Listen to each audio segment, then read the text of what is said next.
Hello and welcome back to Foos Entertainment.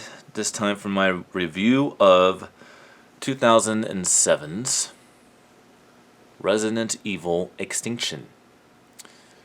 Alright, well, first my opinion, but I always like going into the opinion first. This is my first Resident Evil theatrical experience. Not in here, in my theater, obviously. I mean actually going to the movie theaters to watch a movie. This was my first Resident Evil movie that I saw at the big screen at the movie theaters in 2007. And I loved it. I watched it 2 more times. And I don't go back to a movie for seconds, let alone thirds, or fourths or fifths even, unless I like the movie. So I definitely like this one. It definitely is not a product of its time. I think this film holds up today. Is it the best Resident Evil film at the time in 2007? Yes, it was the best Resident Evil film. I thought this film topped the first 2 films by a landslide. It was a whole lot better movie. It knows what it is. It knows that it is a adaptation of a comic book series. This one also, unlike Resident Evil Apocalypse, which is more concentrated on being maybe a little too video game-ish, Resident Evil Extinction has been acknowledged as one of the best vampire... wow, see, I did Underworld before this, sorry. It's been held as one of the best zombie movies of the past 20 years. It's literally in the top 5 best zombie movies of the past 20 years is Resident Evil Extinction. And there's a reason for it. I say the best way to kind of put it is scary thrills in this movie. There's actually scary stuff in this movie that kind of freaks you out a little bit. Like zombie crows, for example. There's actually zombie black crows that like to peck at people and eat their flesh in this movie. They're kind of wicked, and it kind of gives you like one of those Alfred Hitchcock moments, going back to the birds. It kind of reminds you of that scene where you had all the birds killing our main character outside. He kind of did a homage to that. It kind of did an Easter egg to that movie. I kind of like that. And of course, it has a lot of Mad Max-like in it. I would say this is kind of like the Mad Max Resident Evil movie. And this one is a very realistic one. This film kind of makes you think about what a zombie apocalypse would really be like. In terms of a zombie apocalypse, this is probably the closest thing there actually is to what a legit zombie apocalypse would actually be in real life. The only film that does it. All these other films that deal with the subgenre of a zombie apocalypse have never ever gotten it right. Visual effects are really good. It's very action-packed. And it has those horror scary elements while at the same time being still a video game sci-fi adventure movie like the second movie. But that's what I like about it. It's kind of like combining the first and second movie's sort of vibes together and make something new out of it. Alright, well, the plot of the film. Believe it or not, taking place somewhere in between 2 and 3 years, possibly 4 years after the events of Resident Evil Apocalypse, to where we're left in the dark even at the end of this movie as to what exactly happened and why all the stuff happened.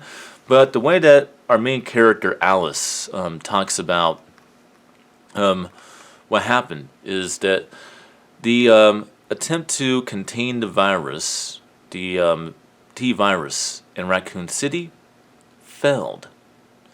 Because the T-virus spread across the entire globe, affecting everything. And it didn't just go ahead and reanimate dead people and burn them into zombies, making the zombie apocalypse.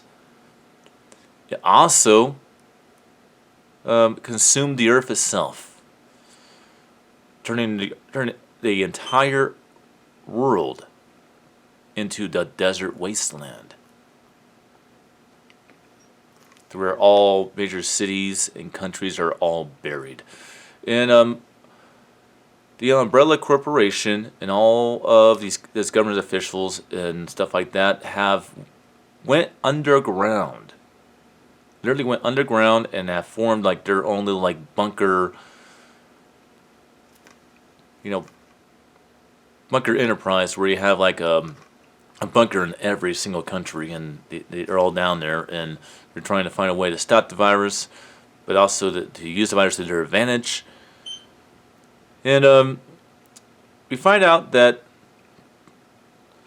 scientists for in the Umbrella Corporation, they found that our main character Alice has bonded so well to T virus because of what they did to her.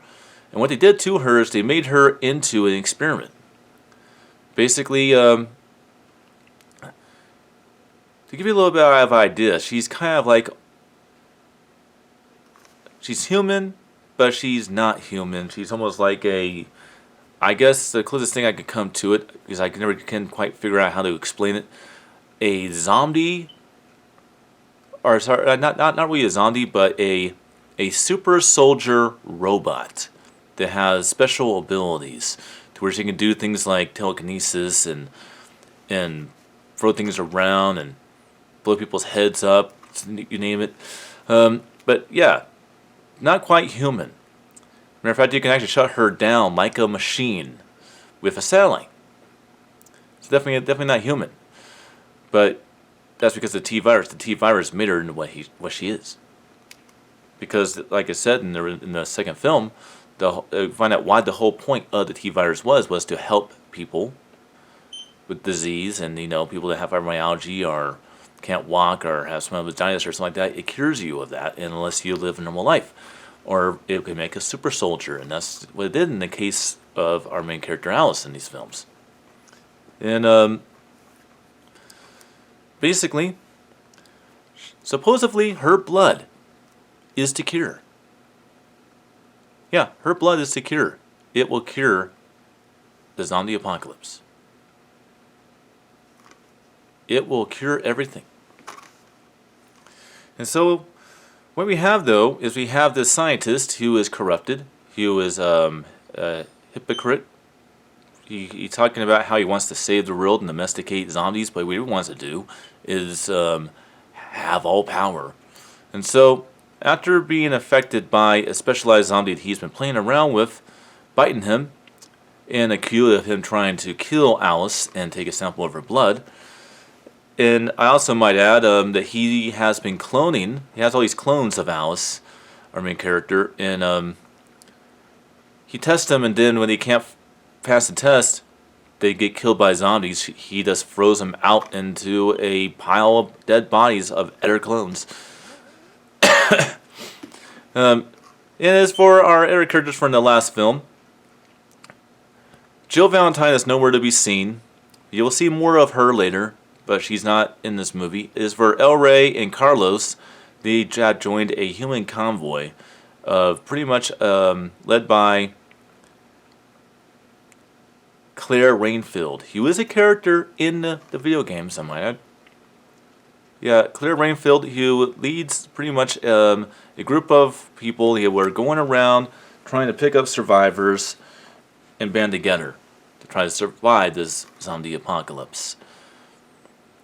And of course, once the Umbrella Corporation finds Alice, because Alice saves them and joins their brigade, they come after Alice and all hell breaks loose.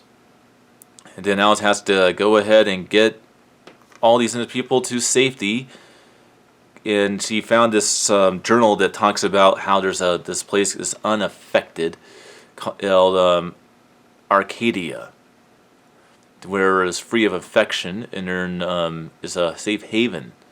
And so she gives these people hope by convincing Claire, this is leader obviously, to take them to Arcadia.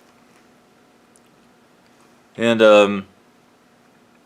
as for the name of this mysterious safe haven that we hear about for the first time in this movie, only thing I can guess is that Paul W.S. Anderson is a Duran Duran fan, because people remember Duran Duran was not always Duran Duran. Before it became Duran Duran, it was known as Arcadia. Look that up. It's kind of cool. They have some good music too. But enough of that.